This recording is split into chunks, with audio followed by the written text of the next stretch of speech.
ద్వారక, శ్రీకృష్ణుడి పాలనా నగరం, మహాభారత కాలంలో అత్యంత ప్రముఖమైన నగరంగా ఉంది. దీనికి సంబంధించిన కథలు మరియు ఆధారాలు హిందూ పురాణాలలో, ముఖ్యంగా మహాభారతం మరియు భాగవతం, కనిపిస్తాయి. ద్వారక మునిగిపోయిన విధానం గురించి వివరాలు ఈ విధంగా ఉన్నాయి. 1. ద్వారక నగర నిర్మాణం. ద్వారకను శ్రీకృష్ణుడు కంసుని వధ అనంతరం మధురను విడిచిపోయిన తర్వాత నిర్మించారు. సముద్ర తీరాన అత్యంత భద్రమైన స్థలంగా ఈ నగరాన్ని నిర్మించారు. పురాణ ప్రకారం విశ్వకర్మ దేవుడు, దేవతల నిర్మాణకర్త, ద్వారక నిర్మాణానికి శ్రీకృష్ణుడికి సహాయం చేశాడని చెప్పబడింది. ఇది 7 గేట్లతో కూడిన దుర్భేద్యమైన నగరంగా ఉంది. 2. ద్వారక మునిగిపోవడానికి కారణాలు. ద్వారక మునిగిపోయిన ప్రధాన కారణాలను పురాణాలు, శాస్త్ర పరిశోధనలు ఈ విధంగా చెబుతున్నాయి. పురాణ కథనం.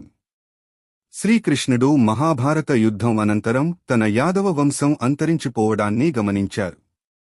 ఈ సంఘటన యాదవ వంశ నాశనం గా పిలువబడుతుంది.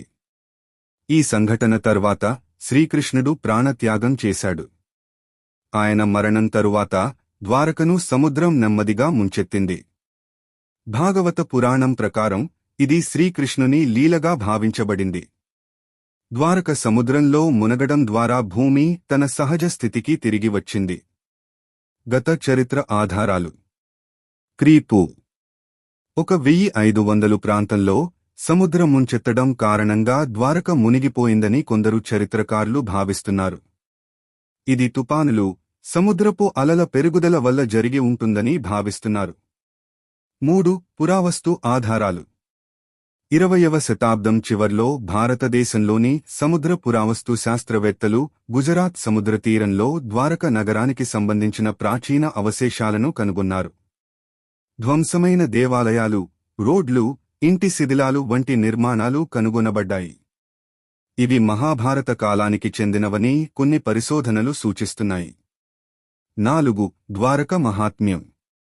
ద్వారకను హిందూ ధార్మిక సంప్రదాయంలో ఒక పవిత్ర నగరంగా భావిస్తారు.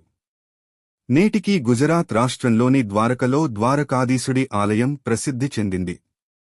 సముద్రంలోని పురాతన ద్వారకను సందర్శించడం భక్తులలో ఒక పవిత్ర యాత్రగా భావిస్తారు.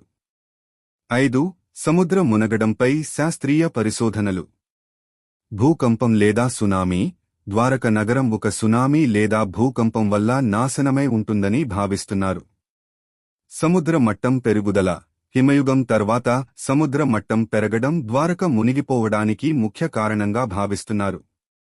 సారాంశం. ద్వారక మునిగిపోవడమంటే కేవలం ఒక నగరం అదృశ్యమవ్వడం మాత్రమే కాదు, అది ఒక యుగం ముగిసిన ప్రతీక.